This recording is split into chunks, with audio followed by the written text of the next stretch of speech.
আমাদের বাঁচান, তেহরানে আটকে পড়া বাংলাদেশিরা। আশেপাশে এখন আর কিছুই নেই, কেবল কূটনীতিকদের কয়েকটি বাড়ি টিকে আছে। আমার বাসা গুটিয়ে দিয়েছে। অনেকেই ফোন দিয়ে কাঁদছেন, বলেছেন ভাই এখানকার পরিস্থিতি ভালো না, আমাদের বাঁচান। এই করুণ আর্তনাদ জানিয়েছেন তেহরানে নিযুক্ত বাংলাদেশ দূতাবাসের কর্মকর্তা ওয়ালিদ ইসলাম। ইরানে চলছে টানা ষষ্ঠ দিনের মতো যুদ্ধ। ইসরায়েলের একের পর এক বোমা হামলায় কেঁপে উঠেছে রাজধানী তেহরান।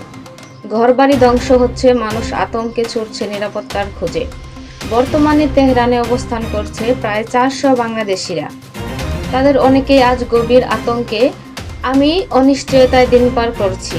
সোমবার ইসরায়েলের সরাসরি হামলায় ক্ষতিগ্রস্ত হয় বাংলাদেশ দূতাবাসের কর্মকর্তাদের আবাসিক এলাকা। জর্ডান নামক তেহরানের 3 নম্বর জেলায় তাদের বাড়িগুলোর কিছু ধ্বংস হয়েছে, কিছু মারাত্মকভাবে ক্ষতিগ্রস্ত। যেহেতু কর্মকর্তারা বাসায় ছিলেন না, তাই প্রাণে বেঁচে গেছেন অনেকে।